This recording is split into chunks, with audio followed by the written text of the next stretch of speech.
And welcome back to the QuickBooks introduction. Today we are focusing on the general ledger module, and specifically, how do you perform a bank reconciliation in QuickBooks? Okay, so here we are logged into the latest and the greatest, the 2023 QuickBooks Online version. Now, to perform a bank reconciliation, oddly enough, it's actually easy. You want to go to the side navigation menu right over here, and you're going to find live booking. I want you to go ahead and click that. Okay, so that's going to pop open that sub menu. If by chance you happen to be at the top, scroll all the way down, and right underneath here you're going to see reconcile. You want to go ahead and make sure that you are in there. And right now, as you can see, we are. So we are actually going to give a live example of performing a bank rec, say for the end of June. Now once you have your bank statement, you are going to go ahead and in this column here, you want to just go ahead and enter in your ending balance. And for today's class, we're going to use an example of our ending balance being $2,213. Not a lot of money, but that's really all we need for this class right now. At the ending date, you want to make sure that you enter in the end of the month or the end date of that bank reconciliation. So you choose that. We're going to say that it is June 30th. Now, as is typical, your bank statement at the end of the month may have some interest that you earned, and in which case you're going to enter in that information over here. And it might be possible that your bank actually charged you a service fee. You do have the opportunities to enter here. Another way to account for them is doing a journal entry, and in which case you will then see that in your GL to be able to reconcile that there. So for right now, we're going to actually use these fields that came with the system. We're going to say, let's see. We're going to say on June 30th, we got an expense of $10, a whopping $10. And let's just say that on June 30th, we found out that we earned $20 in interest. Keep that in there. So now it looks like you are ready to get up and running. So I want you to go ahead and click this Start Reconciling. It is going to populate to this landing page here. As you see here, you do have the ability to go ahead and print this information if you so choose. You do have the ability in the infamous gear icon to go ahead and display additional features on this screen to help you reconcile your bank statement. If you notice here, you have all, show me all transactions, deposits, payments. Just go ahead and make sure that you are in the all if you're going to reconcile this bank statement now. Up at the top, we do have some numbers, and right over here, if you notice with this exclamation point, it tells you exactly whether you are in balance or out of balance. Right now, we haven't reconciled anything, but ultimately the goal is to get this down to 0 so we can reconcile this. Now, up at the top here, you do have that edit information, and let's go ahead and click that, and I can show you what appears. This is exactly the same information we just keyed in the previous screen. Again, if by chance you find out you went, oops, didn't enter in the right ending balance, which you see right here, and appears right over here, by all means, just click that edit button and you can update that information.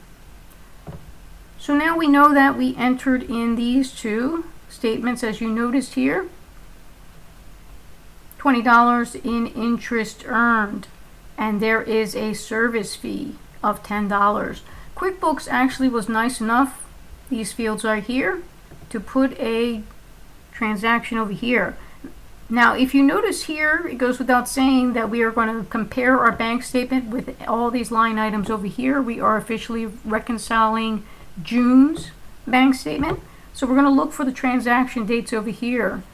And right over here, if you notice, you have the ability to click these boxes on and off. As you go ahead and click on and off, you are going to see the numbers change up top.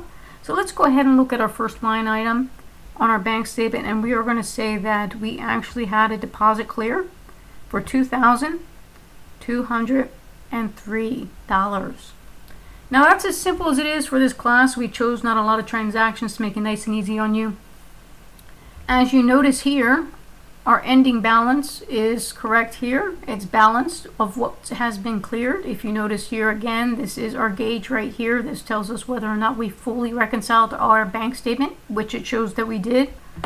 It shows here how many payments were actually cleared and how many deposits actually cleared. So we are officially one and done, so to speak. We are officially up and running, ready, able to click the finish now. But before I do that, let's make sure we understand what options we have. We can actually close this without saving it. Maybe you started performing your bank statement and you actually have other things you need to do, get back to it later. So you can always have the option to start your bank rec and then just save it and finish it later. But for this class, we're actually finished our bank rec, so let's go ahead and click finish now. It says, congratulations, you have reconciled this bank account. And it does give you the ability to view the reconciliation report, which you definitely want to do.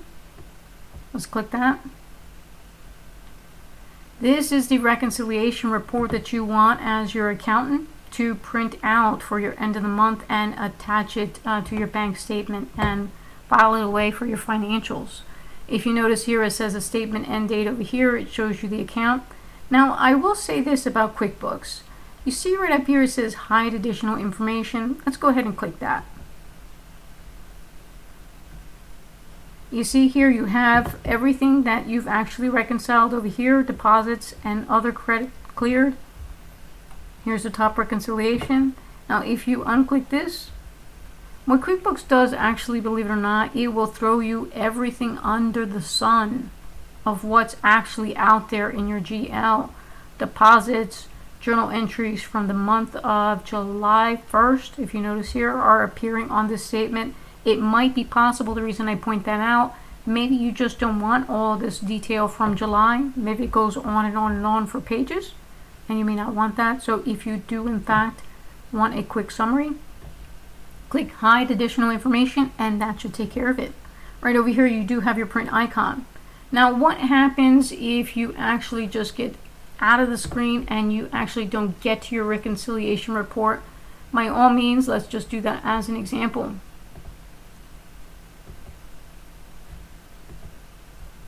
You do have the ability, if you find that you've gotten out of that previous screen, didn't get a chance to print out your reconciliation, or maybe there's a previous reconciliation that you want to gain access to.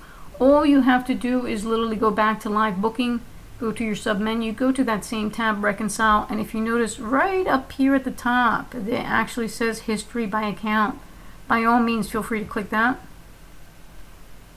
And you're going to see reports available for you to print, and by all means, you can go ahead and print that report by simply clicking view report. Now, there is another way for you to actually access the bank reconciliation again, and you would do that by going to your side menu. Click business overview, go to reports, and then literally find your bank reconciliations on your reports menu. Let's see where it is. Here it is, reconciliation reports, right here. And again, it populates you to this screen, so you do have the ability to go ahead and actually print that report if you so choose. Here it is again. Okay, so that's as simple as it gets. It's not a very complicated process. It's definitely one that's needed at the end of the month if you're handling the books. I hope that this quick tutorial gave you everything you need to go ahead and perform that functionality at the end of the month. And I definitely look forward to seeing you in the next class.